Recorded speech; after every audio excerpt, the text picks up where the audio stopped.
हिंदू मुस्लिम सिख ईसाई आपस में सब भाई हैं, सारी भाषा मौसी ताई, हिंदी अपनी माई है।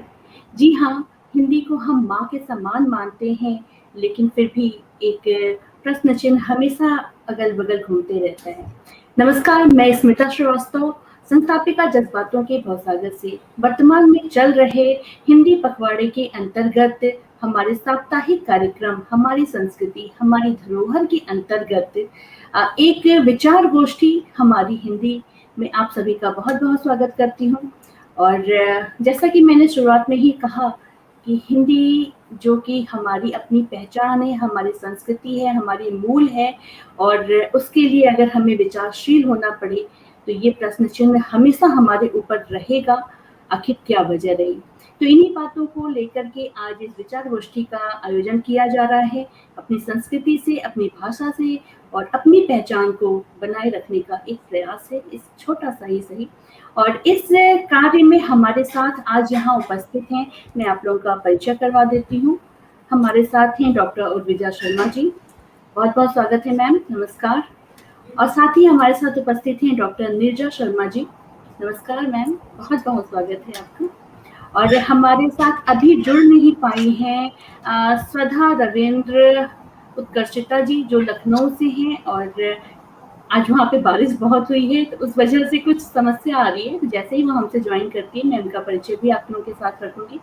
कार्यक्रम को शुरू करने से पहले, विचार गोष्ठी को और विचारशील होने से पहले मैं अपना परम दायित्व समझती हूँ कि आज के जो मुख्य वक्ता हैं मैं उनका परिचय रखूँ आपके सामने।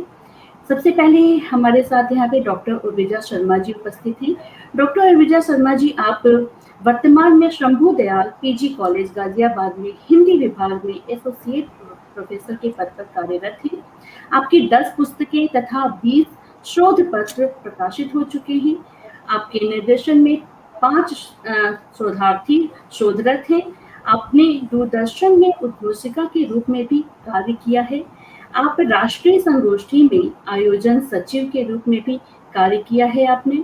साथ ही विश्वविद्यालय एवं महाविद्यालयों में के विभिन्न आयोजन में अनेक समितियों में आपकी सहभागिता रही है। आप विद्यार्थी परिषद से शिक्षक सम्मान से सम्मानित हैं।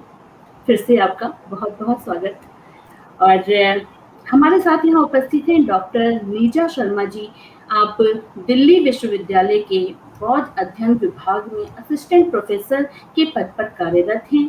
आपने दिल्ली विश्वविद्यालय से ही एमए प्रथम श्रेणी में उत्तीर्ण किया, साथ ही पाली भाषा में सर्टिफिकेट व डिप्लोमा प्रथम श्रेणी में उत्तीर्ण किया।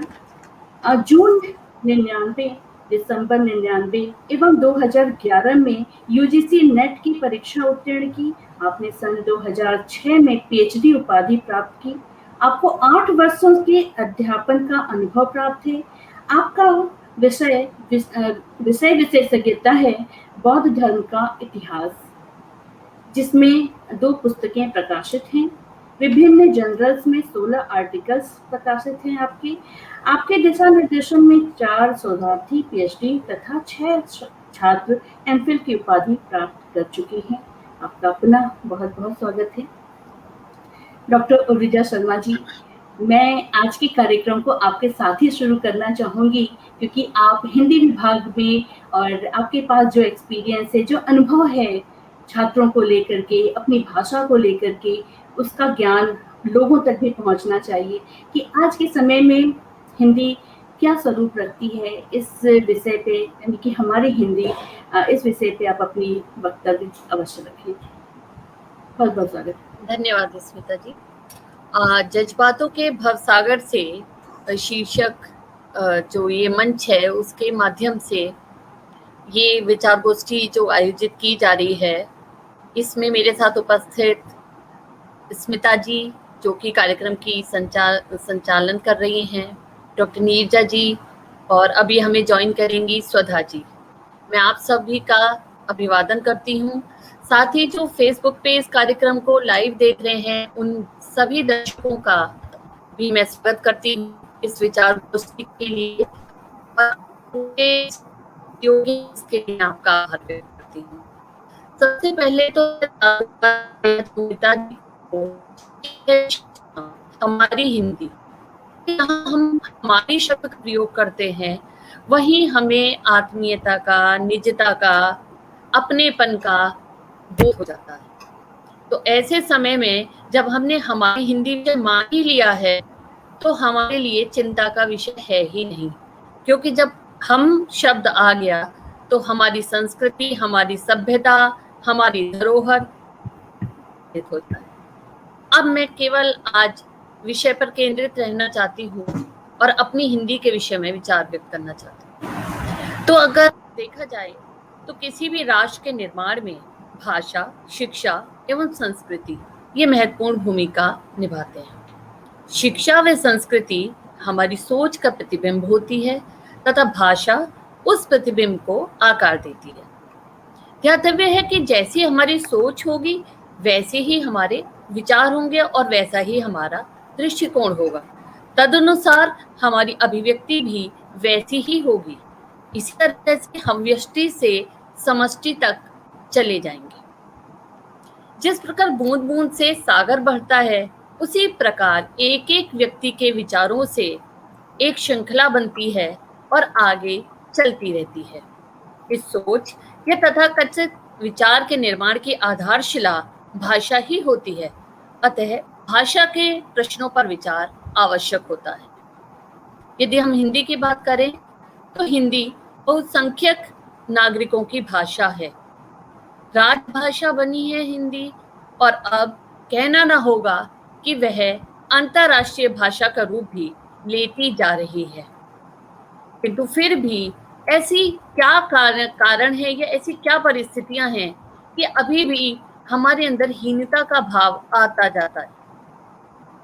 तो अगर हम देखें तो अगर भारतीय संस्कृति एवं ज्ञान विज्ञान की संवाहक हिंदी की बात करें तो वो भाषा ही हिंदी है जो कि आगे हमें लेकर जाएगी।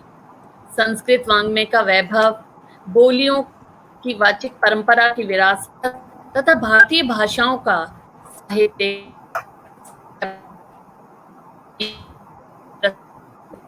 हमारे भारत समाज की भीतरी आवश्यकता है।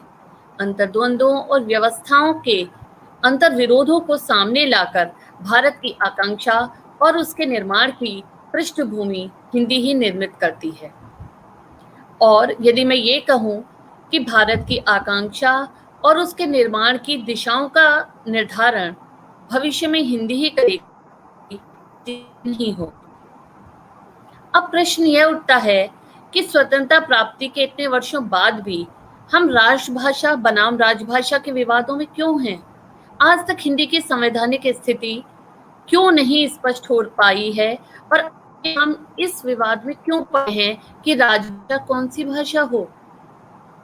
संभवतः इसका कारण राजनीतिक भी हो सकता है, इसका कारण क्षेत्रीयता भी हो सकती है, इसका कारण भाषाई विरोध भी हो सकता है।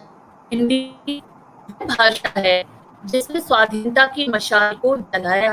भारतेंदु हरिश्चंद्र हो, जयशंकर प्रसाद हो, निराला हो, प्रेमचंद हो, गोपालदास नीरज हो, लगातार दिनकर और आज भी अगर हम देखें तो इतने बड़े बड़े कवि, इतने बड़े बड़े साहित्यकार हैं हिंदी के पास जिन्होंने उस परंपरा को आगे निरंतर बढ़ाया है।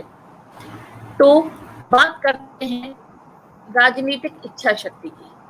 यदि राजनीतिक इच्छा शक्ति होगी तो निश्चित रूप से हिंदी को वह सम्मान अवश्य प्राप्त होगा जिसकी वो अधिकारिणी है। ऐसा क्यों? अब समय आ गया है कि हम जिस प्रकार एक राष्ट्र के रूप में अपनी पहचान बना रहे हैं, इसी प्रकार एक राष्ट्र एक भाषा के सिद्धांत को भी आत्मसात करें। अंतर प्रांतीय विरोध को समाप्त किया जाए, इसके लिए हिंदी को सार्वकालिक भाषा के रूप में स्वीकार किए जाने की आवश्यकता है। संविधान में यह संशोधन किए जा सकते हैं। न्यायपालिका, प्रशासनिक कार्यों, बैंकिंग, संचार, सेवा क्षेत्रों, शैक्षिक संस्थाओं में यथासंभव हम हिंदी को आगे बढ़ा सकते हैं। इसमें मुझे नहीं लगता कि किसी भी प्रकार की बाधा है। आज वैज्ञानिक युग में हिंदी को ज्ञान की भाषा, तकनीक की भाषा, संचार की भाषा ही बनाएंगे तो आगे नहीं बढ़ सकते। तो इसीलिए सबसे पहले आवश्यक हैं कि संयुक्त राष्ट्र संघ में को वो अधिकार नहीं है।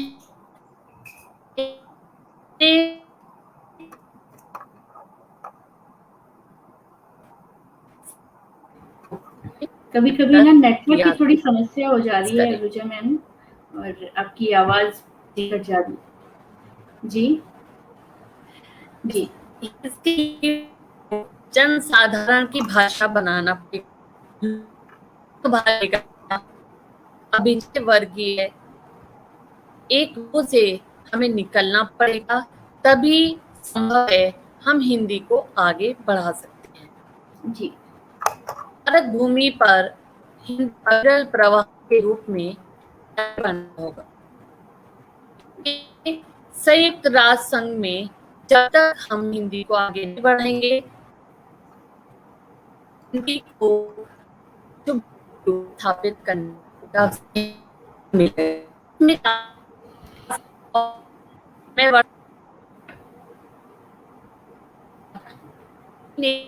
जो हिंदी अपनी हिंदी को और भावना वो खत्म हो रही है। इस तरह से भारत को संपूर्ण देश की भाषा हिंदी संदेश की भाषा हमें बनानी। अब इसके लिए हमें कुछ प्रयास करने हैं जो बहुत आवश्यक हैं। सबसे पहला प्रयास हम क्या करेंगे कि जो नई शिक्षा नीति जिसमें ये निर्धारण किया गया है कि मातृभाषा में शिक्षित किया जाए, चाहे वो तकनीकी शिक्षा हो, चाहे वो विज्ञान के क्षेत्र हो, तो उसके लिए हम मातृभाषा के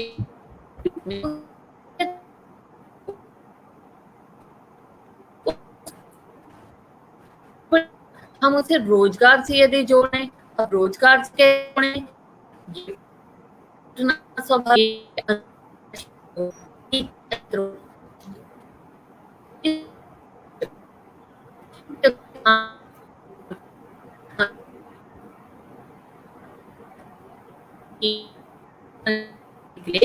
जिसके कारण हमें हिंदी बोलने में हीनता का अनुभव होता है।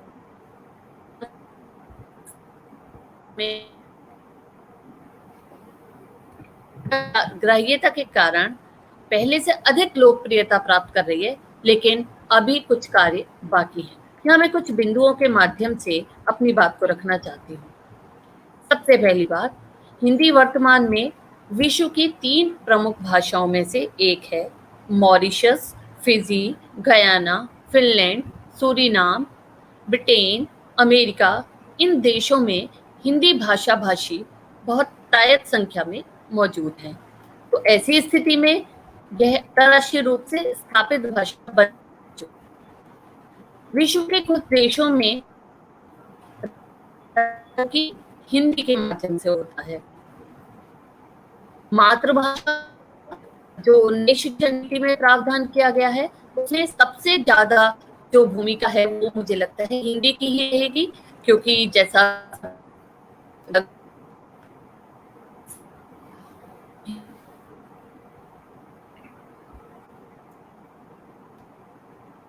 तो यहाँ बहुत से लोगों का ये प्रश्न होता है कि भाई आप नहीं कर पाते, तो मैं चाहूंगी कि देखिए जब अब हिंदी में बहुत सॉफ्टवेयर उपलब्ध, लूनी कोड है, आप फोन के माध्यम से, तो इसलिए ये स्थिति प्रशंसनीय है। अब आवश्यकता चिकित्सा के क्षेत्र में, इंजीनियरिंग के क्षेत्र में और न्यायालय के क्षेत्र में, इनमें जो पदे हैं उनका अनुवाद के माध्यम से किए जाएं, जिनसे कि जो विद्यार्थी हैं वो हिंदी में पुस्तक जारी कर सकें, और इस दिशा में सरकार को भी बहुत अधिक प्रयास करने पड़ेंगे। और मैं साधुवाद देना चाहूंगी, अभी उत्तर प्रदेश भाषा संस्थान ने इस दिशा में कार्य किया है और बहुत सारी पुस्तकों का उन्होंने हिंदी में अनुवाद किया है। अब देखिए, अगर आप न्यूज़ चैनल की बात करेंगे तो जितने भी न्यूज़ चैनल हैं उसमें हिंदी के जितने भी न्यूज़ चैनल हैं वो ज़्यादा लोकप्रिय हैं किसकी तुलना में? अंग्रेजी चैनलों की तुलना में। ज़्यादातर न्यूज़ चैनल हिंदी के, चाहे वो आज तक हो, चाहे वो जी न्यूज़ हो, चाहे न्यूज़ 18 हो, ऐसे बहुत सारे चैनल हैं जिनको लोग ज़्यादा करते हैं और कारण वही है कि हिंदी को ज़्यादा लोग समझते हैं। तो हताशा का सिनेमा जो बहुत लोकप्रिय माध्यम है, उसमें अगर आप देखें जितनी हिंदी फिल्में लोकप्रिय होती हैं उतनी और भाषाओं की फिल्में लोकप्रिय नहीं।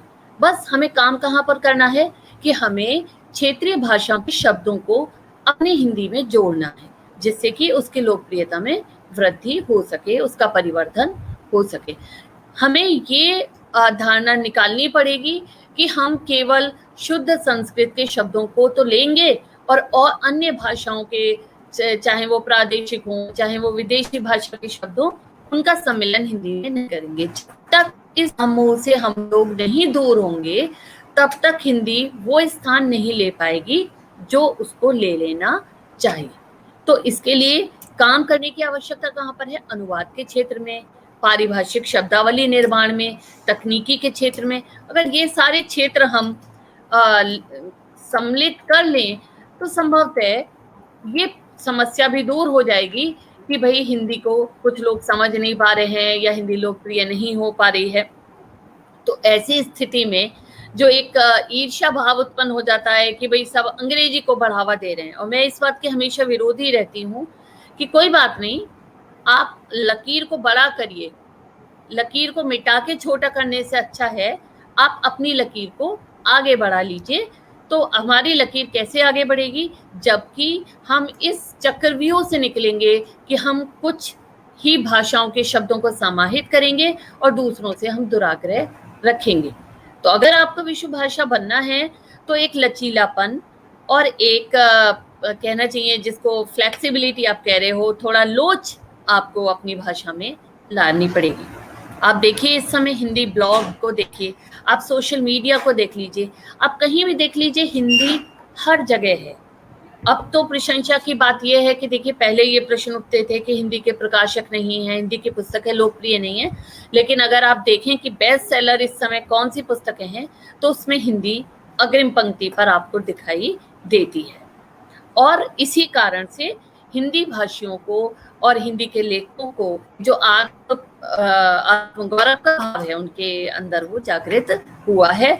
बस आवश्यकता है ये कि सरकार थोड़ा प्रयास करे, साथ में जो लोक है, अगर हम लोक में आ जाते हैं, अगर लोक जनता किसी चीज को अपना लेती है तो फिर चिंता का विषय है ही नहीं। क्योंकि देखिए भाषा को कहा जाता है निर्झरणी है, भाषा तो झरने की तरह है, वो बहती जाएगी। अगर आप उसके प्रवाह को रोक देंगे तो वो सड़न की स्थिति होगी, गलन की स्थिति होगी। तो जैसा प्रवाह चल रहा है, बहुत से लोग ये तर्क करते हैं कि भाई इंग्लिश चल रही है, व्हाट्सएप पे इंग्लिश चल रही है, फेसबुक पे, अरे तो समस्या क्या है? मेरा ये मानना है कि समस्या मत रखिए, आप अपना उदार हृदय बनाइए ना। आप जब व्यापक होंगे तभी तो लोग समाहित करेंगे। और देखिए ये कहा जाता है कि जितना सहज आप होगे उतनी स्वीकार्यता आपकी बढ़ेगी। आपको अपनी स्वीकार्यता बढ़ानी है, लेकिन उसके लिए थोड़ा सा प्रयास करने की आवश्यकता है। वो क्या है कि थोड़ा जो मात्राओं को लेकर प्रश्न उठते हैं वो थोड़े हमें सरलीकरण हमें करना पड़ेगा। टाइपिंग की दिशा में थोड़ा हमें प्रयास करना पड़ेगा। ये बात सच है कि अभी भी हिंदी टाइपिंग में समस्याएं हैं, तो उसके लिए करना पड़ेगा। और मुझे लगता है कि चल रहा है, लेकिन और अधिक कार्य करने की आवश्यकता है। तो नवीनता को अपनाइए, नूतनता को अपनाइए, क्योंकि देखिए कहा गया है कि प्रकृति के यौवन का श्रृंगार करेंगे कभी न बासी फूल, मिलेंगे वे जाकर अति शीघ्र, आहा उत्सुक है उनको तो इन्हीं पंक्तियों के साथ मैं आप सभी का धन्यवाद देती हूँ, विशेष रूप से संचालक स्मिता जी का, जो न केवल इस प्रोग्राम में बल्कि लगातार फेसबुक पे वो हिंदी को बढ़ा रहे हैं। तो साधुवाद, बहुत बहुत धन्यवाद। जी, बहुत-बहुत धन्यवाद डॉक्टर विजय शर्मा जी।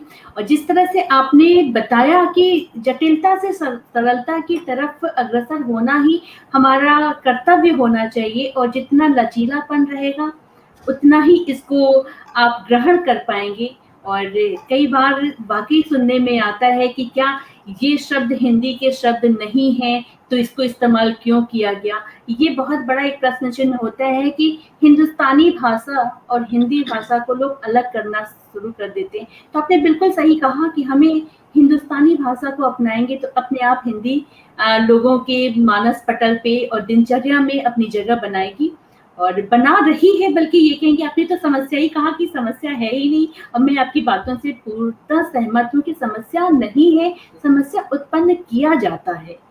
कई बार दिवस के रूप में जब हम करते हैं, जब हम चिंतन ज़्यादा करते हैं, तो हमें लगता है कि चिंता बढ़ रहा है। तो बहुत सारे लोग हमसे जुड़े हुए हैं, मैं चाहूँगी कि उन लोगों के कमेंट्स भी आप तक मैं पहुँचाऊँ। और हमारे साथ यहाँ पे उपस्थित हैं एहसान अहमद जी, कहते हैं कि नई शिक्षा नीति 2020 पर माध्यमिक शिक्षा परिषद उत्तर प्रदेश द्वारा समय-समय पर आहूत बैठकों में मैं स्वयं सदस्य के रूप में उपस्थित रहता हूँ, कार्य बहुत अच्छा हो रहा है। देखिए, आपकी बातों को ही यहाँ पे एक संबल मिल गया और एक बल मिल गया, और उसको एक मोहर भी लग गई कि कार्य अच्छा हो रहा है इस दिशा में। राजकुमार सेवक जी हमारे साथ हैं, कह रहे हैं सभी का स्वागत, अभिनंदन कर रहे हैं। और साथ में हैं प्रियंका सिंह जी, कह रही हैं बहुत सही विश्लेषण किया है आपने। हरिप्रसाद सिंह जी हैं हमारे साथ में, जो एक लोक कला संवर्धक हैं, और उनके ज्ञान के आगे मैं हमेशा नतमस्तक रहती हूँ। और कहते हैं वो कि हिंदी बोलने में हीन भावना से ग्रसित लोग ही हिंदी के प्रचार प्रसार में बाधक हैं। और आपके वक्तव्य को उन्होंने बहुत सुंदर भी कहा है। रीना शर्मा जी हैं, बहुत-बहुत बधाई कह रही हैं आपको। रागिनी पांडे जी हैं, स्वागत कर रही हैं। और हमारे साथ यहाँ पे उपस्थित हैं कल्पना शर्मा जी, बहुत सुंदर कह रही हैं। आकाश मौर्य जी कहते हैं कि साधु, साधु, साधु, बहुत सुंदर वक्तव्य मैम। और कीर्तन त्रिपाठी जी हमसे जुड़ गए हैं, कहते हैं कि व्यावसायिक उपयोग के लिए बेशक आप किसी भाषा का प्रयोग करें, पर एक भारतीय होने के नाते व्यावहारिक भाषा में हिंदी को सर्वोत्तम स्थान प्रदान करें। कीर्तन त्रिपाठी जी ऐसा कह रहे हैं। निश्चित रूप से। और जहाँ तक हम लोग की बात है कि मंच पे जितने लोग उपस्थित हैं, मुझे लगता है कि हम सबके घर की जो भाषा है ना, वो हिंदी ही है, बोलचाल की, आपस में जो बात करते हैं हम लोग। लेकिन मैंने वो परिवार भी देखे हैं जहाँ पे उनका पेट भी होता है ना, वो भी अंग्रेजी में ही कमांड फॉलो करता है। तो ये सारी बातें हैं, कुछ ऐसी विडंबनाएं हैं, हम लोग आगे उसके बारे में भी चर्चा करेंगे। लेकिन अब कार्यक्रम को आगे बढ़ाने की दिशा में मैं चाहूंगी कि डॉक्टर नीरजा शर्मा जी, जो हमारे साथ यहाँ पे उपस्थित हैं, बौद्ध अध्ययन विभाग में दिल्ली विश्वविद्यालय में कार्यरत हैं, और उनके भी वक्तव्य यहाँ पे आ जाएं। बहुत बहुत स्वागत है पुनः डॉक्टर नीरजा जी। धन्यवाद स्मिता जी। सबसे पहले तो मैं आपका और संस्कृत जी, नीरजा जी, आपकी आवाज थोड़ी सी स्लो आ रही है, थोड़ा सा आप माइक्रोफोन अपने पास में रखेंगे तो आपकी आवाज क्लियर होगी। थोड़ी आपकी आवाज नहीं आ रही। स्मिता जी, अब आ रही है क्या? थोड़ी स्लो है नीरजा जी। और अब आ रही है क्या मेरी आवाज आपको? स्लो है, धीमे है। और नीरजा जी, आप भी बताइए कि क्या उनकी आवाज आपको खाली ऐसा तो नहीं कि मुझे ही कम आ रही है? आ रही है। आप थोड़ा तेज बोलिए, थोड़ा पास आके बोलिए। अच्छा, सबसे पहले मैं आपको धन्यवाद, आपको जो आप विचार गोष्ठी कर रही हैं उसके लिए मैं आपको बहुत बहुत धन्यवाद देना चाहती हूँ कि आपने एक मंच प्रदान किया जहाँ मैं अपनी बात रख सकूँ। आप उर्विजा शर्मा जी का, स्वधा जी का भी मैं हृदय से धन्यवाद देती हूँ। और जितने यूट्यूब पर जितने लोग जुड़े हुए हैं या जो लोग हमारी गोष्ठी में सुन रहे हैं हमें, उन सबको मैं अभिनंदन करती हूँ कि वो यहाँ उपस्थित हुए। जैसे भाषा का इतना सुंदर वक्तव्य उर्विजा शर्मा जी ने दिया, मैं पूरी तरह से उनसे सहमत हूँ, क्योंकि भाषा किसी भी राष्ट्र की अस्मिता उसकी संस्कृति में अभिव्यक्त होती है, और भाषा संस्कृति की वाहिका होती है। राष्ट्रीय अस्मिता और सांस्कृतिक स्वाभिमान के प्रतीक रूप में हिंदी स्वाभाविक रूप से स्वीकृत हुई है। हमारी भाषा हमारे देश की संस्कृति और संस्कारों में प्रतिबिंबित है। एक भाषा के रूप में हिंदी न सिर्फ भारत की पहचान है बल्कि हमारे जीवन मूल्यों, संस्कृति व संस्कारों की सच्ची संवाहक, संप्रेषण और परिचायक भी है। भारतेंदु हरिश्चंद्र ने उद्घोष किया था, निज भाषा उन्नति है सब उन्नति को मूल, बिन निज भाषा ज्ञान के मिटत नहीं को सूल। वह एक तरफ तो भाषाई स्वाभिमान की प्रतिष्ठा करते हैं तथा दूसरी ओर भाषा के माध्यम से देशोन्नति का आह्वान भी करते हैं। अर्थात हमारी भाषा ना सिर्फ भाषा है बल्कि हमारी राष्ट्रीय अस्मिता भी है। स्वतंत्रता संग्राम में हमारी भाषा ने हिंदी ने बहुत महत्वपूर्ण योगदान निभाया है हमें एक करने में, जो वो आज तक कर रही है। गांधी जी ने भी अपने पत्र नवजीवन में लिखा है, अंग्रेजी भाषा माध्यम के बच्चों के दिमाग को शिथिल कर दिया है, उसने स्नायुओं पर अनावश्यक जोर डाला है, बच्चों को रट्टू और नकलची बना दिया है। अर्थात विद्यार्थियों की उन्नति और प्रगति निज भाषा में ही है और उसी के द्वारा देश प्रगति के पथ पर अग्रसरित हो रहा है। इसलिए हमें केंद्रीय और प्रादेशिक स्तर पर हिंदी को अपनाना चाहिए। हिंदी अत्यंत सरल और सुगम भाषा होने के साथ हिंदी विश्व की संभवतः सबसे वैज्ञानिक भाषा है, जिसे दुनिया भर में समझने, बोलने और चलने वाले बहुत बड़ी संख्या में मौजूद है। हिंदी आम आदमी की भाषा के रूप में देश की एकता का सूत्र है। सभी भाषाओं की बड़ी बहन होने के नाते हिंदी विभिन्न भाषाओं के उपयोगी एवं प्रचलित शब्दों को अपने में समाहित करके सही मायनों में भारत की संपर्क भाषा होने की भूमिका निभा रही है। हिंदी जन आंदोलन की भाषा रही है। रविन्द्रनाथ टैगोर जी कहते हैं, भारतीय भाषाएं नदियां हैं और हिंदी महानदी। हिंदी देश की एकता, अखंडता बनाए रखने में योगदान दे रही है। 14 सितंबर 1949 को संवैधानिक स्तर पर भारत संघ की राजभाषा हिंदी और लिपि देवनागरी को मान्यता प्राप्त हुई। परंतु प्रश्न यह है कि आजादी के 75 सालों के बाद भी हम ज्ञान विज्ञान के पाठ्यक्रमों को हिंदी मातृभाषा व क्षेत्रीय भाषाओं में उपलब्ध कराने में क्यों असमर्थ हैं? हिंदी बाजार और रोजगार की भाषा क्यों नहीं बन पाई? इतना वृहद शब्दकोश होने के बावजूद भी यह तर्क दिया जाता है कि तकनीकी शिक्षा में हिंदी उपयोगी नहीं है। क्यों?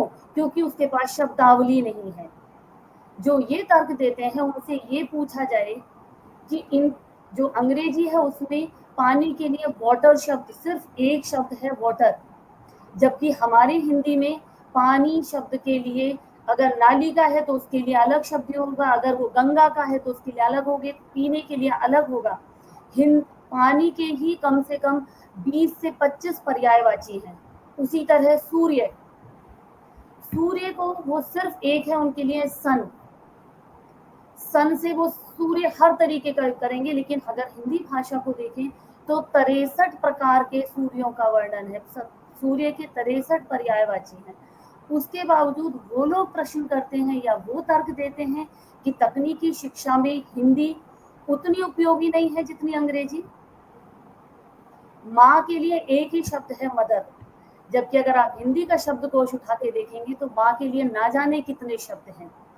आपके भाव आपके एकमात्र शब्द से अभिव्यक्त हो जाते हैं कि आप किस भाव को प्रकट करना चाहते हैं।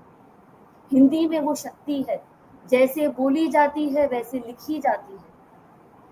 आज हम आजादी का अमृत महोत्सव मना रहे हैं। यह सही समय है कि देशवासी हिंदी की ताकत को पहचानें। स्वाधीनता सेनानियों ने देश के स्वाभिमान एवं स्वावलंबन को लेकर जो स्वप्न देखा था, अथवा प्रधानमंत्री मोदी जी जिस आत्मनिर्भर भारत का आह्वान देश भर में जोर शोर से कर रहे हैं, उसे साकार करने में हिंदी अपनी अहम भूमिका निभा सकती है और निभा रही है। अंत में मैं कुछ शब्दों के साथ एक कविता के साथ अपने शब्दों को विराम देती हूँ। सृजन का उत्स है, संधान भी है, तरक्की का यही उन्वान भी है। जुबा कहते हैं हिंदी आप जिसको, फकत भाषा नहीं पहचान भी है। हमारा आचरण है संस्कृति भी ये, हिंदी ही हमारी शान भी है। यह लिखती पढ़ती बोलती हूँ, इसी भाषा का स्वाभिमान भी है। तपस्या साधना आराधना ये, तो भाषा व्याकरण का भान भी है। यही है आत्मा माँ भारती की, यही भारत की सुमधुर तान भी है। यही है आत्मा माँ भारती की, यही भारत की सुमधुर तान भी है। कहीं मीरा महादेवी की वाणी, कहीं तुलसी रस खान भी है। कलम की खुशबू है इसमें बिखेरी, यही इस दौर का गुणगान भी है। ये बस्ती है कबीर और जायसी की, इसमें बसता हिंदुस्तान भी है, इसमें बसता हिंदुस्तान भी है। धन्यवाद। बहुत सुंदर आपका व्याख्यान भी, और आपकी ये अंत में ये जो कविता है, ये इसने पूरी तरह से हिंदी को परिभाषित किया है और लोगों को जोड़ने का काम जिस प्रकार से कविताएं करती रही हैं, और आदिकाल से ही कहा जाए कि जब से हिंदी का इतिहास है तब से ये काव्य शैली से ही इसकी शुरुआत हुई थी, और आज भी हमारे मन मस्तिष्क को वो कहीं बहुत अंदर तक छू जाती हैं। तो बहुत ही सुंदर आपकी व्याख्या, आपकी बातें, और आपने भी वही कहा कि आज के समय में जब ऑनलाइन शिक्षा के हम लोग जुड़ रहे हैं, तो क्यों नहीं हिंदी हम उसको अपना सकते हैं। इतना मुश्किल तो नहीं है, क्योंकि हम भी ऑनलाइन के माध्यम से जुड़े हैं और दूर दूर तक हमारी अगर आवाज जा रही है तो ये हिंदी की ही देन है कि हम इस बात को इतनी तटस्थता से रख पा रहे हैं। तो हिंदी तो हमारे रग रग में बसी हुई है। थोड़ा बहुत नेटवर्क की खामियां हैं, तो वो क्या कर सकते हैं उसके लिए। लेकिन ये देखिए कितना अच्छा हो गया कि हमारे साथ में अब स्वधा जी भी जुड़ चुकी हैं। तो बहुत बहुत स्वागत है स्वधा जी आपका। बहुत सही समय से आप आ गई ये कहूंगी, और मैं कुछ कमेंट्स हैं उसको लेने के बाद फिर आपको मैं आमंत्रित करती हूँ। हमारे साथ यहाँ पे हैं कमलेश भारद्वाज जी, आपकी अभिव्यक्ति कह रहे हैं बहुत सुंदर अभिव्यक्ति। रुचि शर्मा जी हैं, बहुत ही सुंदर व्याख्यान कह रही हैं। और साथ में है एहसान अहमद जी, कहते हैं कि हिंदी है हम, वतन है हिंदुस्तान हमारा। और हमारे साथ यहाँ पे हैं आकाश मौर्य जी, कहते हैं कि वाह बहुत ही अल्प परंतु सार गर्भित वक्तव्य मैम। अच्छा, वही देखिए इंग्लिश में टाइप किया है ना, तो थोड़ा सा पढ़ने में मेरे भी रुकावट आया, लेकिन जितने भी हिंदी में लिख के आते हैं उसको पढ़ना मेरे लिए बहुत आसान होता है, क्योंकि हिंदी हमारी बहुत ही प्यारी सी भाषा है, और जैसा लिखते हैं वैसा ही पढ़ते हैं, जैसा पढ़ते हैं जैसा बोलते हैं वैसा ही लिखते हैं। इसका एहसास जब आप उसमें डूबेंगे तो आपको भी होगा। और वो फिर से कहते हैं कि माँ भारती और हिंदी भाषा को नमन है। जी हाँ, आप सभी का पुनः बहुत बहुत स्वागत है, और कार्यक्रम को आगे बढ़ाएंगे हम स्वधा जी के साथ में। मैं उनका परिचय यहाँ पे रखती हूँ कि स्वधा जी आप एक शिक्षिका हैं, साथ ही आप एक वास्तुविद भी हैं, अर्थात आर्किटेक्ट हैं, और वर्तमान में आप स्टडी हॉल लखनऊ में शिक्षिका के पद पर कार्यरत हैं। आपकी शिक्षा एमएड, बीएड, एमए राजनीति शास्त्र, समाजशास्त्र, इतिहास, शिक्षा शास्त्र, वास्तुविद हैं आप, और संगीत विशारद प्रयाग संगीत समिति से आप निपुण हैं, और भरतखंडे संगीत महाविद्यालय से आप संगीत निपुण हैं। आपने आपकी अनेक पुस्तकें प्रकाशित हैं, और बहुत सही एकदम लंबी फहरिस्त है जिन सम्मानों से आप सम्मानित हैं, और आज ये मंच बहुत सम्मानित है आप लोगों को यहाँ पे पा करके। मैं चाहूंगी कि आप अपना प्रारंभिक वक्तव्य आज के विषय पे रखिए, फिर हम लोग आगे की बातें रखते हैं। और उसके पहले अनम्यूट कर लीजिएगा। जी, पहले तो सभी को प्रणाम। दो डॉक्टर उपाधियों से सम्मानित लोग यहाँ पे हैं, दोनों को मेरा प्रणाम। दोनों मुझसे बड़े ही हैं। मैंने तो हिंदी वहाँ तक ही पढ़ी जहाँ तक 12वीं कक्षा तक पढ़ाई गई, और उसके बाद जो भाषा के प्रति लगाव होता है वो भाषा की तरफ खींचता है आपको। तो वो मैं कब खिंचती चली गई, क्योंकि बचपन से माहौल वैसा रहा परिवार का कि पिताजी ने कवि सम्मेलन लगा दिए, और हम लोगों ने अशोक चक्रधर जी को और इन सारे पुराने कवियों को सुने, और सुनते सुनते ही हम लोग बड़े हुए। तो हिंदी कहीं ना कहीं खून में बसी हुई भाषा है, और उसको तो अलग कर पाना संभव नहीं है। जैसा अभी नीरजा दी ने भी कहा अपनी उसमें आखिरी की पंक्तियों में, तो मैं कुछ पंक्तियों से ही प्रारंभ करती हूँ हिंदी के लिए जो कभी लिखी थी, फिर अपने वक्तव्य पे आती हूँ कि जो सुंदर है, सरल है और शाश्वत है वो हिंदी है। संस्कृत से जन्मी, जो सुंदर है, सरल है और शाश्वत है वो हिंदी है। जो सस्ती भाल पर माँ भारती के सुर्ख बिंदी है, जो ले आई है अल्हड़ सा कबीरा आज दोहों में, है रंगत आस तुलसी की हृदय में घर के कोनों में, कहीं रसखान बसते हैं, कहीं मीरा बुलाती है, कहीं पर सूर के पद संग गोपी मुस्कुराती है। नरोत्तम ने लिखे जो पद्य अपने ही नरोत्तम पे, उन्हीं में नाचती राधा किशन के पास आती है। भरी है भक्ति के रस से वो सब धर्मों की हिंदी है, तरी है जो अमर सस से सनातन सिर्फ हिंदी है, जो सुंदर है सरल है और शाश्वत है वो हिंदी है। तो हिंदी को तो हम लोग अपनी माँ कहते हैं और हिंदी हमारी माँ है। और हिंदी ही नहीं बल्कि मैं कहूंगी सारी जितनी भी भाषाएं हैं वो सभी हमारी माँ हैं, क्योंकि बिना भाषा के हम अपने आप को अभिव्यक्त कर ही नहीं सकते। तो जो जिस क्षेत्र में है उस क्षेत्र की भाषा उसके लिए उसकी माँ जैसी ही है। हिंदी हमारी माँ है। अगर मैं आज के परिप्रेक्ष्य में बात करूं तो अभी मतलब ये बड़े दुख का विषय है। मैं भी एक अंग्रेजी माध्यम विद्यालय में पढ़ा रही हूँ, हालांकि मैं खुद हिंदी माध्यम से पढ़ी हुई हूँ। बच्चों में एक अंदर एक हीन भावना है हिंदी को लेकर के, और वो हीन भावना बड़ा कष्ट देती है। उन्हें हिंदी बोलने में कष्ट नहीं है, वो नॉर्मल भाषा में हिंदी बोलेंगे, अपना स्कूल में भी हिंदी में बात करेंगे आपस में।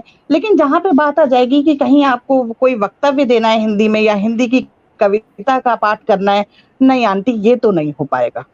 तो हमारे विद्यालय में एक प्रथम चलन तो यही है कि हम लोगों को मैम नहीं कहा जाता, हम लोगों को आंटी कहा जाता है। तो हमने तो पहली ही शुरुआत संस्कारों से कर दी कि हम आंटी बोलेंगे, क्योंकि मैंने अपने पुत्र को कभी नहीं सिखाया कि अड़ोस पड़ोस में भी कोई आंटी है, उनकी कोई मौसी है, कोई चाची है, क्योंकि आप जैसे शब्दों का चयन करते हैं वैसे ही आपके भाव जनित होते हैं। तो हिंदी हमारी एक ऐसी भाषा है जिसने इतने सारे रिश्ते दे रखे हैं। वही जैसा दीदी ने भी कहा कि वहाँ माँ एक ही है, हमारे वहाँ माँ के लिए कितने पर्यायवाची हैं। हमारे वहाँ अगर आप पैर के पर्यायवाची ही लें तो अगर हम ईश्वर के पैर की बात करते हैं तो हम उन्हें पाद कहते हैं। अगर हम कहें कि कहीं टंगड़ी फंसानी है तो वो टंगड़ी हो जाता है, कहीं टांग लग जाती है, तो सब पैर के ही पर्यायवाची हैं। लेकिन सबके शब्द, हर शब्द का अपना एक अर्थ है और वो जगह जगह पे हम उन शब्दों का प्रयोग अलग अलग करते रहते हैं। अभी मैं विद्यालय में भी एक चर्चा कर रही थी बच्चों के साथ, तो बच्चों के संज्ञान में ये है ही नहीं वास्तविकता में कि हिंदी का महत्व क्या है। हिंदी और संस्कृत के महत्व को बच्चों को बताया ही नहीं जा रहा है। और हिंदी जो पहले एक अनिवार्य विषय के रूप में रखी जाती थी, वो अब एक ऑप्शनल सब्जेक्ट की तरीके से हो गई है, बिल्कुल एकदम, कि आप हिंदी ले भी सकते हैं और हिंदी नहीं भी ले सकते हैं। तो चर्चा हमारी इस बात पे बच्चों से हुई कि हमारी राष्ट्रभाषा हिंदी है। तो बच्चों ने बहुत बड़े बड़े व्याख्यान दिए कि नहीं, हम तो वर्सेटाइल देश हैं और इतना डाइवर्सिफाइड है हमारा वो कि कोस कोस पे हमारी बानी बदलती है, तो हम कैसे कह सकते हैं कि हिंदी हमारी राष्ट्रभाषा है। कोई दक्षिण भारत का व्यक्ति तो हिंदी नहीं बोलेगा। तो वहां पे बात इस बात की आती है कि हमने जो नियमों का निर्धारण किया और वो पहले स्तर पे ही कर दिया कि राष्ट्रभाषा हमारी हिंदी है, तो हमें उसे राष्ट्रभाषा बनाने के क्षेत्र में प्रयास भी करने चाहिए थे। और उसके लिए हिंदी शायद पूरे भारत में अनिवार्य विषय के रूप में रखी जानी चाहिए थी कि बेसिक हिंदी तो सबको आनी ही चाहिए।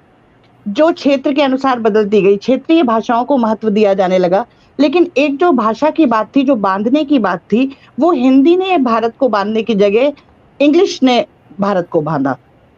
तो हमने अपनी जो इंटरनेशनल या वर्किंग लैंग्वेज बना ली वो हमने इंग्लिश बना ली, जबकि वो हिंदी होनी चाहिए थी। और अगर वो प्रारंभ से होती तो शायद आज ये वाला जो फेज आया है बच्चों का, जिन्हें हिंदी समझ में नहीं आ रही है, वो आ रही होती।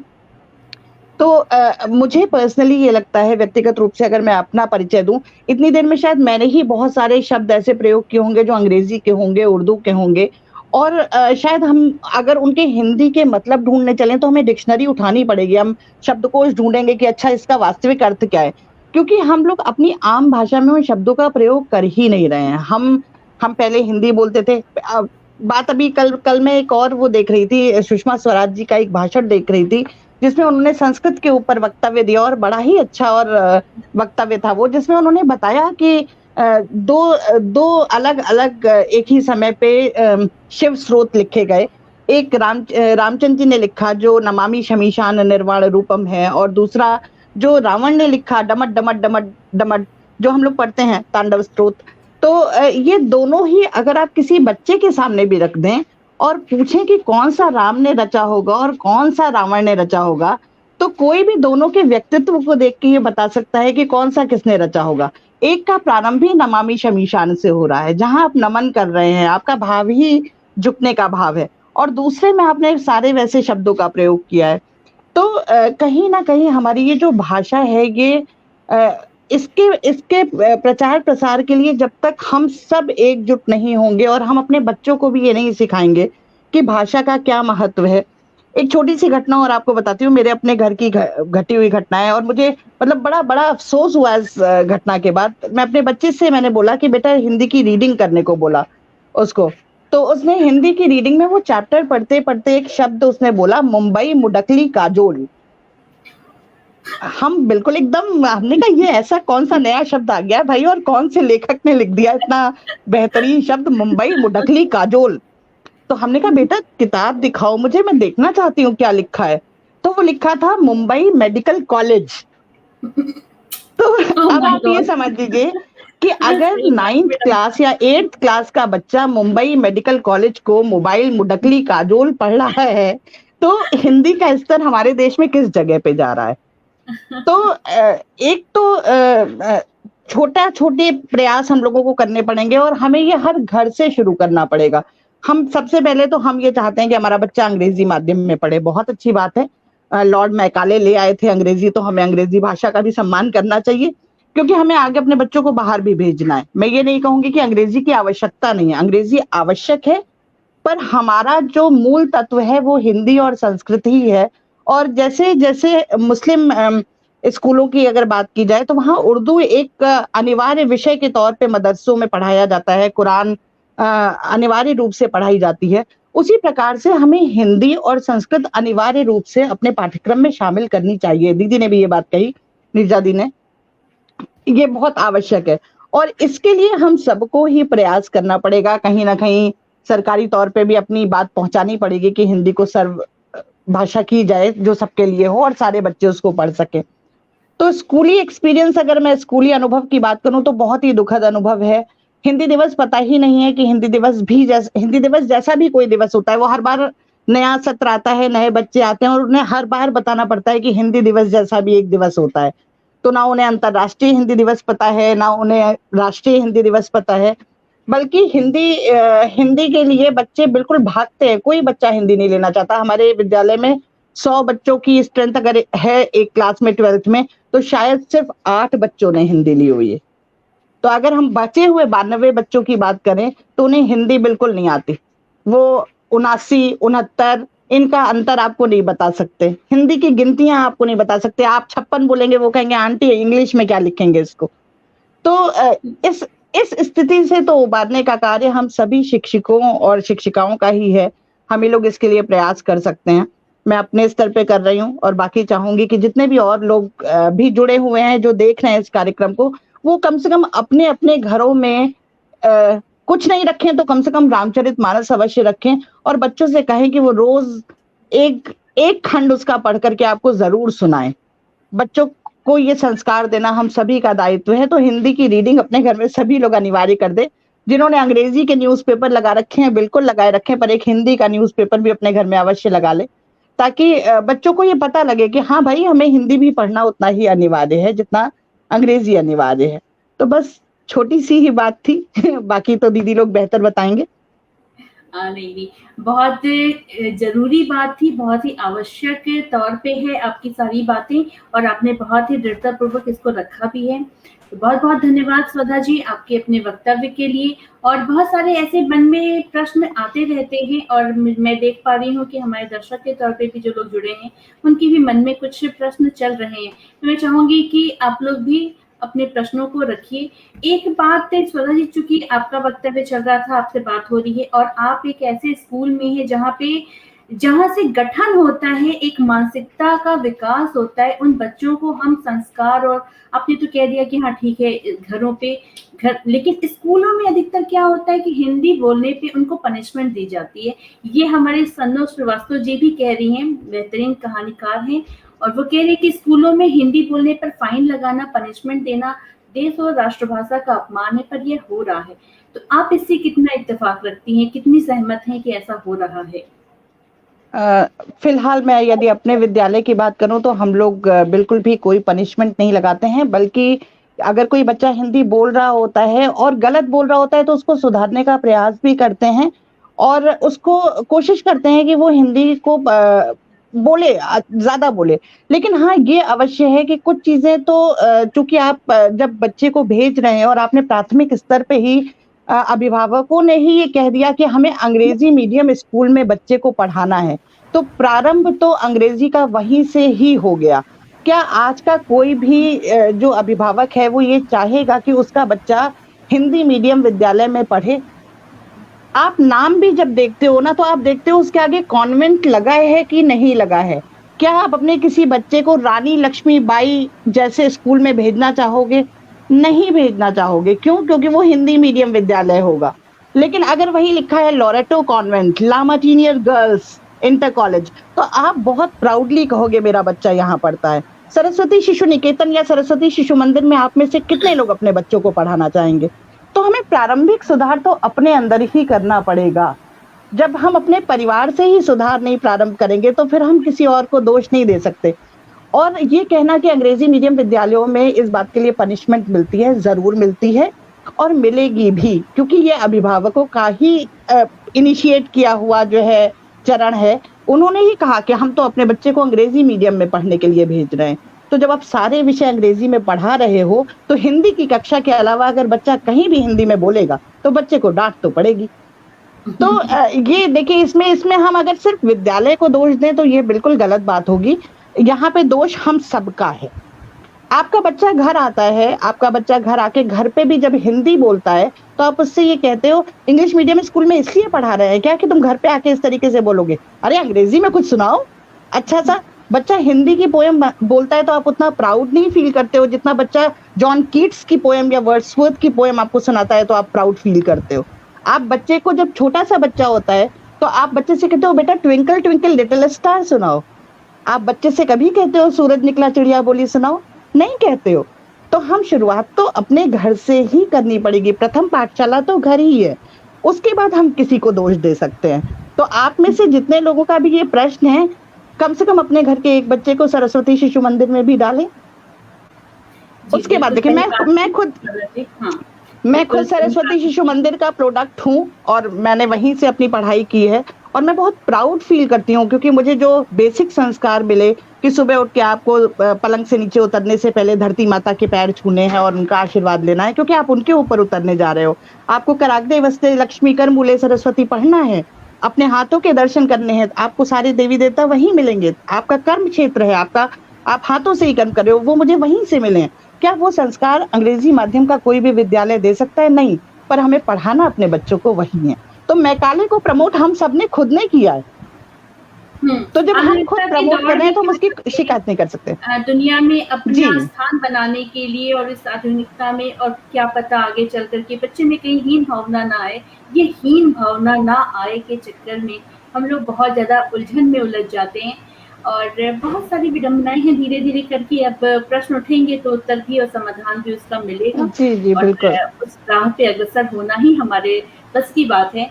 और विजया शर्मा मैम, आप चूंकि आप उन बच्चों के साथ आपका डील होता है और आप गाजियाबाद जैसे शहर में आप एक कॉलेज में शिक्षिका के तौर पे हैं और वहाँ पे आपके पास जो बड़े होकर के बच्चे आते हैं उनमें हिंदी को लेकर के या अपनी संस्कृति को लेकर के वो कितने संवेदनशील हैं, इस विषय में आप कुछ बताएंगे? देखिए, बिल्कुल सही कहा स्वधा जी ने कि संस्कारों का प्रारंभ जो होता है वो घर से ही होता है। अब आज आप ये देखिए कि जब हमारे बच्चे होते हैं छोटे, तो क्या हम उन्हें ये कहते हैं कि भाई बड़े अगर आपके घर में आ रहे हैं तो आप चरण स्पर्श कराइए, आप मंदिर जाइए या जो भी आपके धार्मिक स्थल हैं उनको नमन कीजिए? हम जब तक इस बात पर गर्व नहीं करेंगे तब तक हम अपनी संस्कृति को नहीं समझेंगे, और जब हम संस्कृति को नहीं समझेंगे तो हम अपने बच्चों में वो संस्कार नहीं डाल पाएंगे। और संस्कारों में ही भाषा छिपी है। भाषा क्या है? भाषा बोध है एक, और वो बोध कौन देगा? बोध परिवार देगा। ठीक है, ये पहली स्थिति है कि परिवार ने उनको दिया। अब प्रश्न ये कि आगे चल के जैसे कहा गया कि भाई कॉन्वेंट स्कूल में हिंदी बोलने पर फाइन लगता है और वो सही है, नहीं, मेरा यहाँ पर थोड़ा सा विरोध है। और मैं ये कहूंगी कि ठीक है, आप पढ़ा रहे हैं, अगर कॉन्वेंट स्कूल भी पढ़ा रहे हैं, सारे विषय वो अंग्रेजी में पढ़ा रहे हैं, तो अगर जो अभिभावक हैं वो इस बात का ही विरोध कर दे कि भाई बच्चे पर आप किसी प्रकार का दंड या शुल्क नहीं लगाएंगे हिंदी बोलने पर, तो उन द्वारा किया गया प्रयास सफल होगा। बिल्कुल सही बात है कि भाई आप सरस्वती शिशु मंदिर या जो हिंदी माध्यम के स्कूल हैं उनमें पढ़ाइए बच्चे को, लेकिन पढ़ाएंगे आप तब जबकि थोड़ा सा आप उनको अपग्रेड करेंगे। अब अपग्रेड करने के लिए फिर वही मैं आ जाती हूँ कि लकीर को बड़ा करिए, लकीर को छोटा करने का प्रयास मत कीजिए। अब बात करते हैं उच्च शिक्षा की। जिन बच्चों को हम पढ़ाते हैं वो ज्यादातर उनका जो पृष्ठभूमि है वो हिंदी वाली है, तो इसलिए इस तरह की समस्याएं हमारे सामने कम आती हैं। क्यों?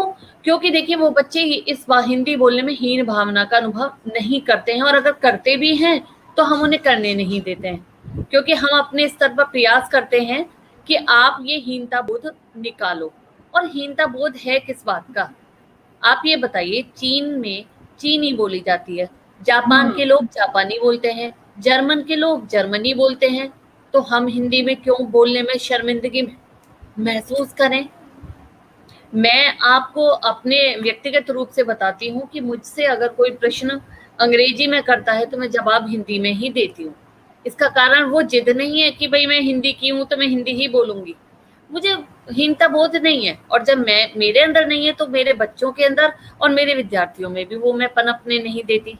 मैं कोशिश करती हूँ कि बिल्कुल अंग्रेजी बोलो, बहुत अच्छी बात है, बोलना चाहिए, मेरा विरोध भी नहीं है अंग्रेजी बोलने से, लेकिन हिंदी भी बोलो। तो इसलिए हम शोध की दिशा में कोशिश कर रहे हैं कि भाई ये स्थिति बदले। और देखिए, जहां तक बात है राष्ट्रभाषा और राजभाषा वाले प्रश्नों की, तो इसके लिए प्रयास संवैधानिक रूप से ही किए जाएंगे, क्योंकि पिछले जब सरकारें रहीं या जो भी शासन रहा, उन्होंने 15 वर्ष के लिए अंग्रेजी को राजभाषा के रूप में हिंदी के साथ मान्यता दी, और आज तक हिंदी को राष्ट्रभाषा घोषित नहीं किया है हमने आधिकारिक रूप से। तो अगर घोषित किया जाएगा तो शायद संभवतः वही राजनीतिक गलियारों में प्रश्न होगा कि हिंदी थोपी जा रही है। तो समस्या को जड़ से खत्म करने के लिए थोड़े कड़े कदम प्रशासनिक रूप से, सरकारी रूप से और राजनीतिक हर तरीके से हमें लेने पड़ेंगे। प्रश्न अब ये आता है कि भाई हिंदी अगर आगे बढ़ गई तो प्रांतीय भाषाओं का क्या होगा? तो फिर वही है कि साथ लेकर चलिए। और मेरा सबसे बड़ा पॉइंट कह लीजिए या मुद्दा यही है कि आप भाषा को सरल करिए। लोग की जबान पर जब भाषा कोई चढ़ जाती है तो भाषा तो बहता नीर है, वो बहेगी ही, वो अपने प्रभाव को रुकने नहीं देगी। तो ये मोह निकालिए कि केवल हमें बिल्कुल संस्कृत के शुद्ध शब्दों को ही लेना है। क्यों? हम अंग्रेजी के शब्द ले सकते हैं, फ्रेंच के शब्द ले सकते हैं, जर्मन के शब्द ले सकते हैं, रूसी शब्द ले सकते हैं, मराठी के ले सकते हैं, तमिल के ले सकते हैं, तेलुगु के क्यों नहीं ले सकते? अगर आप अपना हृदय विशाल करेंगे तो जो उसकी एक्सेप्टेबिलिटी या उसकी सर्वग्राह्यता भी निश्चित रूप से बढ़ेगी। निश्चित रूप से रुजा मैम, मैं आपकी इस बात से पूर्णतः सहमत हूँ। और मुझे हमेशा से इस बात को लगता था कि कोई भी चीज जितना सरल होता है ना, वो उतना ज्यादा समग्र रूप से लोगों में व्याप्त होता है, लोग उसको अडॉप्ट करते हैं। अडॉप्ट वर्ड मैंने इसलिए बोला क्योंकि अडॉप्ट वर्ड हमारे दिनचर्या की भाषा में हम लोग ऐसे ही बात करते हैं। अगर यही मेरा स्मिता जी, मेरा भी यही कहना है कि अगर हम बोल देते तो हम झिझकते क्यों हैं? ऐसा क्यों कि हम डिक्शनरी और बिल्कुल शब्दकोश के शब्दों का ही प्रयोग कर सकते हैं। मैं अपने क्लास के बच्चों से भी कहती हूँ कि आपका अभिव्यक्ति होनी चाहिए ना, आपका संदेश जाना चाहिए आगे। तो अगर आप ये कह रहे हो कि भाई मेरा मैसेज जा रहा है, तो इसमें बुराई क्या है? अगर आप शब्दों को स्वीकार नहीं करोगे तो लोग भी आपको स्वीकार नहीं करेंगे। तो स्वीकार्यता बढ़ाइए, तभी आपकी लोकप्रियता बढ़ेगी। जी हाँ, बिल्कुल निश्चित रूप से। और मैं तो खैर क्या पूर्णतः सहमत हूँ इस बात से। और लेकिन हमारे साथ यहाँ पे डॉक्टर नीरजा शर्मा जी हैं, जो दिल्ली विश्वविद्यालय में, और दिल्ली विश्वविद्यालय अपने आप में वो ऐसा गढ़ है जो एक से एक लोगों को लेकर के आ जाता है वहाँ पे। और वहाँ पे हर तरह की से खाली भाषाओं का ही जूझना नहीं है, बहुत सारी और भी विडंबनाएं हैं, बहुत सारे और भी मुसीबतें हैं जिनसे आपको दो चार होना पड़ता होगा। तो निर्जा जी, कैसा माहौल रहता है हिंदी को लेकर के आपके यहाँ दिल्ली विश्वविद्यालय में? निर्जा जी, आप मुझे सुन पा रही हैं? हाँ, मैं आपको सुन पा रही हूँ। जी। आपको मेरी आवाज आ रही है क्या? जी जी जी, आ रही है। दिल्ली विश्वविद्यालय में जैसे कि आपको पता है कि मोस्टली स्टूडेंट हैं वो इंग्लिश मीडियम वाले हैं, ठीक है। जो हिंदी के कुछ बच्चे हैं उनके अंदर इतनी ही भावना है कि वो मोस्टली ऐसे भी होते हैं जो अपना माध्यम ही चेंज कर देते हैं, और उसके पीछे कारण क्या है कि पाठ्य पुस्तकें भी नहीं है। जितनी पाठ्य पुस्तकें लाइब्रेरी में इंग्लिश माध्यम की हैं उतनी हिंदी माध्यम की पुस्तकें नहीं। मेरा हमेशा से मैं हमेशा प्रोत्साहन देती हूँ अपने हिंदी मीडियम वाले बच्चों को कि आप सिर्फ माध्यम की वजह से अपने अंदर हीन भावना मत लाइए। बच्चे ये कहने में हेजिटेट होते हैं कि हम हिंदी मीडियम से पढ़ेंगे। उन्हें लगता है कि हम जो और बच्चे हम इंटेलिजेंट बच्चों की श्रेणी में नहीं आते, क्योंकि इस समय पैमाना इंग्लिश बन गया है। अंग्रेजी एक ऐसा पैमाना बन गया है कि अगर जो इंग्लिश जानता है वो बहुत विद्वान है, अदरवाइज जो हिंदी बोल रहा है या हिंदी जो लिख रहा है वो उतना विद्वान नहीं है। ये एक सामान्य से धारणा बन गई है। तो प्रयास तो यही रहता है कि बच्चों के अंदर से वो हीन भावना तो है, पाठ्य पुस्तकें भी उतनी नहीं है जितनी इंग्लिश मीडियम में आपको अच्छी बुक्स मिल जाएंगी। अच्छी इन द सेंस कि आपका कम से कम सिलेबस पूरा कवर होना चाहिए। हमारे यहाँ कई पेपर्स ऐसे हैं जिनकी एक भी किताब हिंदी में नहीं है, बच्चे खुद ट्रांसलेशन करके लिखते हैं। तो इस वजह से वो क्या सोचते हैं कि इससे अच्छा तो ये है कि आप इंग्लिश मीडियम ही लें, क्योंकि पहले पढ़ना पड़ेगा उसके बाद फिर उसका ट्रांसलेशन करना पड़ेगा, इससे बेटर तो ये कि ले लो। तो पाठ्य पुस्तकें भी नहीं है। दूसरा हीन भावना है, माहौल एक ऐसा बना हुआ है कि अगर आप अंग्रेजी माध्यम से पढ़ेंगे या अंग्रेजी आप बोलेंगे तो आप विद्वान की श्रेणी में आएंगे, अदरवाइज नहीं। लेकिन धीरे 2-3 सालों से मैं देख रही हूँ कि थोड़ी परिस्थितियां चेंज हुई हैं। हिंदी के को लेकर लोगों के अंदर, जो बच्चे हैं उनके अंदर जागरूकता आई है, और वो जो हीन भावना पहले रहा करती थी उसमें भी कमी आई है। पूरी तरह से तो खत्म नहीं हुई है, लेकिन फिर भी कुछ कमी आई है कि वो अपने अब कह सकते हैं, कुछ बच्चे गर्व के साथ कह सकते हैं कि हम हिंदी ही माध्यम रखेंगे। अदरवाइज बच्चों को सोचना पड़ता था कि हम बोले भी या नहीं बोले कि हम हिंदी में, क्योंकि हमारा जो वे ऑफ इंस्ट्रक्शन है या जो हमारे लेक्चर्स हैं वो मोस्टली इंग्लिश में होते हैं। 95% जो लेक्चर्स हैं वो इंग्लिश मीडियम में होते हैं। तो इसलिए बच्चे इस कॉम्प्लेक्स की वजह से कि मैम को पता चल जाएगा कि हम हिंदी मीडियम वाले बच्चे हैं, तो उनके दिमाग में ये धारणा बन जाएगी कि हम लोग थोड़े उतने इंटेलेक्चुअल नहीं है जितने इंग्लिश मीडियम वाले बच्चे हैं। पहले थी ये धारणा, लेकिन धीरे धीरे उसमें कमी आ रही है। तो ऐसा लग रहा है कि थोड़ा तो इम्प्रूवमेंट है, लेकिन अभी भी और भी प्रयास करने की जरूरत है। जब तक आप एक माहौल नहीं बनाएंगे, जब तक आप खुद, मुझे ऐसा लगता है जब तक आप खुद उस हीन भावना से नहीं निकलेंगे तब तक आपको कोई नहीं निकाल सकता। हिंदी हमारी मातृभाषा है, हिंदी हमारी राष्ट्रभाषा है, हमारी राजभाषा है, तो इसमें गर्व करने वाली बात है, इसमें कॉम्प्लेक्स लाने वाली क्या बात है। आप देखिए कितने सारे, जैसे उर्विजा मैम ने बोला, कितने सारे कंट्रीज ऐसे हैं जो तकनीकी शिक्षा है, मेडिकल की शिक्षा है। जापान को ले लीजिए आप, जापान या जर्मनी को ले लीजिए, जर्मनी से ज्यादा अच्छे मैकेनिकल जितना भी जो सामान है, वो मशीन का जितना भी काम सामान है, वो जर्मनी से ज्यादा अच्छा विश्व में किसी का भी नहीं है। और उनके यहाँ जो एजुकेशन का माध्यम है वो जर्मन है, इंग्लिश नहीं है। जापान में इंग्लिश नहीं पढ़ी जाती ना बोली जाती, वो जैपनीज बोलते हैं, फ्रेंच बोलते हैं, डेनिश अलग बोलते हैं, पोलैंड वाली लैंग्वेज बोलता है। तो हम क्यों हम अपने आप को मानते हैं कि हम प्रोग्रेसिव तब होंगे। वो ठीक है, आपको सारी भाषाएं आनी चाहिए, इसका विरोध नहीं है कि आपको इंग्लिश नहीं आनी चाहिए, इंग्लिश भी आनी चाहिए, लेकिन अगर आप माध्यम बना रहे हैं तो आपको हिंदी माध्यम होना चाहिए। और सबसे बड़ी विडंबना देखिए कि न्यायिक क्षेत्र में अगर आप साइन करते हैं, अगर आप हस्ताक्षर हिंदी में करते हैं, तो उसके लिए आपको एक एफिडेविट देना होगा कि मेरे हस्ताक्षर हिंदी में। ये भारत की विडंबना है कि न्यायिक क्षेत्र में आप अपने साइन हिंदी में नहीं कर सकते।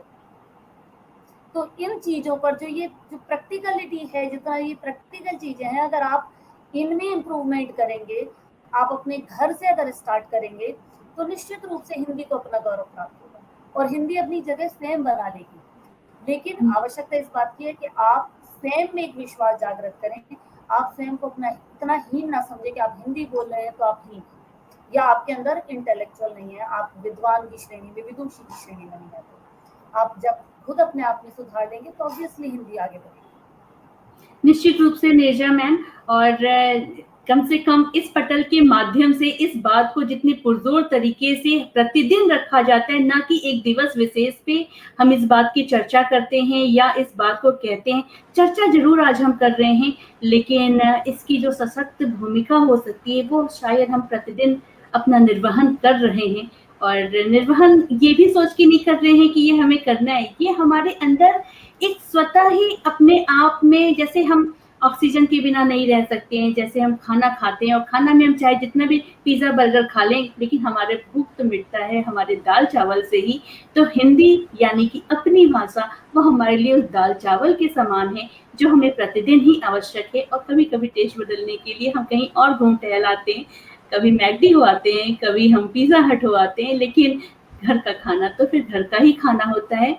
और एक बात मैं अंत में जरूर रखूंगी, क्योंकि समय भी बहुत तेजी से बीत रहा है, कुछ कमेंट्स भी हैं उन्हें भी हमें लेना है, और क्योंकि हम दूसरे देशों से, जहां तक मुझे लगता है, हम अपने देश को कंपेयर नहीं कर सकते हैं, क्योंकि जितने भी और दूसरे देश हैं उनमें एक बोली है, एक जैसा पहनावा है, एक जैसी संस्कृति है, एक जैसी सभ्यता है, जबकि अनेकता में एकता का उदाहरण एकमात्र हमारा देश है, जहाँ पे इतनी सारी भाषाएं हैं, इतना सारा खान पान है, इतनी सारी विविधताएं हैं, बावजूद हम एक हैं, और हम एक रहने के लिए एक भाषा का चुनाव करना होगा। और वो हिंदी से बेहतर नहीं हो सकता है, लेकिन इसके लिए आवश्यक है कि अपनी मातृभाषा के साथ एक क्षेत्रीय भाषा और विश्व पटल पर अंग्रेजी या किसी एक भाषा, जबकि हालांकि अभी समय अंग्रेजी का दौर चल रहा है, तो हमें अपनाना होगा, यानी कि हमें 3 भाषाओं के ऊपर अपना कमांड रखना होगा, अपना शक्ति बनाना होगा हमें 3 भाषाओं को। और मुझे लगता है कि उस दिन जाकर के जब हिंदी भाषा के बच्चे जो हैं, जहाँ पे हम सभी जो आज यहाँ पे चारों लोग इकट्ठे हैं, हम सभी हिंदी भाषा क्षेत्र से हैं, तो हमारे लिए जरूरी है कि जब तक हम एक क्षेत्रीय भाषा, या तो हम मराठी बोलें, बंगला बोलें, तमिल, तेलुगु, कन्नड़, इतने सारे 22 भाषाएं हैं, उनमें से एक भाषा हमें आनी चाहिए। तब हम तमिल वालों को कह सकते हैं कि आपको हिंदी आनी चाहिए, तब हम बांग्ला भाषी को कह सकते हैं कि आपको हिंदी आनी चाहिए। यानी हिंदी को कॉमन करना है तो हिंदी भाषा में एक क्षेत्रीय भाषा को अपनाना बहुत ही महत्वपूर्ण है। और इन्हीं बातों के साथ में कुछ कमेंट्स भी जरूर लूंगी मैं। हमारे साथ यहाँ पे हैं ज्योति मोहन जी, कहते हैं कि जबकि हिंदी मीडियम बोलने वाले लोगों की ग्रामर ज्यादा अच्छी होती है, अंग्रेजी बोलने वाले अक्सर गलत अंग्रेजी बोलते हैं। ठीक है, फिर भाषा वहीं आ जाती है। इस पे ज्योति जी आप थोड़ा सा देर से जुड़ी हैं, हम लोगों ने बहुत सारी बातें की हैं, और बातों का ये रूप निकल करके आया कि भाषा अपनी संवेदनाओं को, अपनी बातों के संप्रेषण का ही एक माध्यम है, और उसे उस माध्यम से जोड़े रहना चाहिए, और अपनी संस्कृति, अपनी जो विरासत है, जो अपनी मूल भावनाएं हैं, उससे जुड़ने के लिए हमें हिंदी की आवश्यकता है।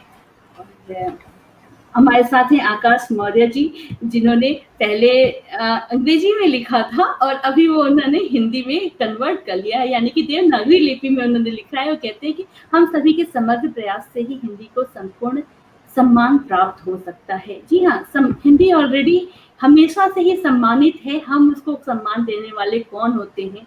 हम बहुत ही छोटे से अदना से इंसान हैं, हम उस पे आश्रित हैं, वो हम पे आश्रित नहीं है। पहले तो इस बात को समझना होगा। तमिलनाडु में अंग्रेजी बोलते ही नहीं है, वहाँ के लोगों को अपनी भाषा पर गर्व है, सभी को अपनी भाषा पे गर्व है। सबसे बड़ी विडंबना यही तो है कि हमें सिर्फ अपने पे ही गर्व है। हमें जिस दिन दूसरों पे गर्व करना आ जाएगा ना, उस दिन समस्या का समाधान हो जाएगा। तो बहुत बहुत शुक्रिया, बहुत बहुत धन्यवाद, आप लोग यहाँ पे आए और इतने शालीनता से, इतने सरलता से आपने अपनी बातों को रखा, और मुझे लगता है कि सभी लोग उन बातों से जुड़ पाए। और निश्चित रूप से समाधान की तरफ तो हम हैं, क्योंकि समस्या तो हम खुद ही जनित करते हैं। जैसा कि सुधा जी ने बोला, तो घर में तो हम जरूर बच्चों को रामायण पढ़ने के लिए करेंगे। प्रणाम तो मेरे बच्चे तो कम से कम करते हैं, और मैंने देखा कि आसपास में मैंने बहुत लोगों को बदल भी दिया है। कुछ लोगों का कहना भी नहीं, स्मिता दी मैं एक बात और कहना चाहूंगी कि जैसे हम बहुत साधारण शब्दों का प्रयोग करते हैं ना, हम अपने बच्चे से कहते हैं पानी ले आओ, क्या हम अपने बच्चे से कभी कहते हैं कि जल ले आओ या नीर ले आओ? हम अपने बच्चों को खुद ही ज्ञान नहीं दे रहे हैं। एक छोटी सी बात और कहूंगी कि हम लोग आधा ज्ञान देते हैं अपने बच्चों को। जैसे बच्चे को बताना है कि बेटा बुखार हो गया है, क्रोसिन खा लो। हम उस क्रोसिन की जगह पे बच्चे को ये क्यों नहीं बता रहे हैं कि इसमें पैरासिटामोल सॉल्ट है, आप पैरासिटामोल सॉल्ट खाओ। तो हम बच्चे को आधा ज्ञान क्यों दे रहे हैं? हम बच्चों को खुद पूरा ज्ञान दे सकते हैं ना। हम बच्चों को शुरू से सही चीज बता सकते हैं। तो अगर हम खुद पानी के लिए 4 और पर्यायवाची शब्दों का प्रयोग करेंगे तो वो बचपन से बच्चे के अंदर आएगा। क्योंकि मैंने जब मैं तो हिंदी मीडियम से पढ़ी और उसके बाद मुझे अपना माध्यम बदलना भी पड़ा। तो और उसका कारण ये था कि हिंदी के जो शब्द थे, मैं जब 12th में पहुंची और मुझे बायो लेनी थी तो मेरी टीचर ने मुझसे कहा कि बेटा तुम पश्चयोजी प्रवर्ध पढ़ना चाहोगी या पोस्ट जाइगोपोफाइसिस पढ़ना चाहोगी? तो मुझे भी लगा कि post zygapophysis is much easier than पश्चयोजी प्रवर्ध, क्योंकि पश्च हमारे घर में कभी बोला ही नहीं गया, प्रवर्ध हमारे घर में कभी बोला ही नहीं गया। तो वो शब्द हमारे लिए बहुत टिपिकल शब्द हो गए। पर अगर हम बचपन से बच्चे के सामने उन शब्दों को खोल के रख देंगे तो बच्चे को हिंदी कभी भी कठिन नहीं लगेगी। हम अभिव्यक्त तक अपने आप को हिंदी में नहीं करते हैं ठीक से। तो पहले हम स्वयं को अभिव्यक्त अच्छे से हिंदी में करना शुरू कर देंगे तो बच्चे अपने आप हिंदी उनके लिए आसान हो जाएगी, है ना? निश्चित रूप से श्रद्धा जी, और हम लोग मिल करके अपने अपने घरों में माहौल बनाने का एक प्रयास करते हैं और प्रयास ही सिर्फ अपने हाथ में होता है। और उसके लिए हम सभी लोग आज से संकल्पबद्ध होने का यहाँ से संकल्प लेते हैं। बस इन्हीं बातों के साथ में फिर बहुत जल्दी मिलेंगे बहुत सारी नई बातों के साथ में। और अभी हिंदी पखवाड़ा चल रहा है तो आप सभी लोग हमसे जुड़े रहिए। और आपके कुछ भी सुझाव हुए, कोई भी प्रश्न है, कोई ऐसे अगर कोई कार्यक्रम में भी भाग लेना चाहता है तो आप सभी का बहुत बहुत स्वागत है, आप मुझसे संपर्क कीजिए। स्मिता जी धन्यवाद, आपने ध्वजा पकड़ रखी है हिंदी की, तो हम आशावादी हैं।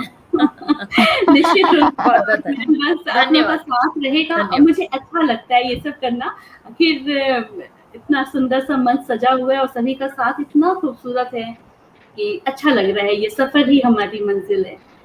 बस इन्हीं बातों के साथ फिर बहुत जल्दी मिलते हैं। बहुत धन्यवाद निर्जा मैम, सभी को प्रणाम। जी, स्वधा जी, बहुत बहुत धन्यवाद, बहुत बहुत धन्यवाद। अपना ख्याल रखिए और अपनों का भी ख्याल रखिए। फिर बहुत जल्दी मिलते हैं। जय हिंद, जय भारत। जय भारत।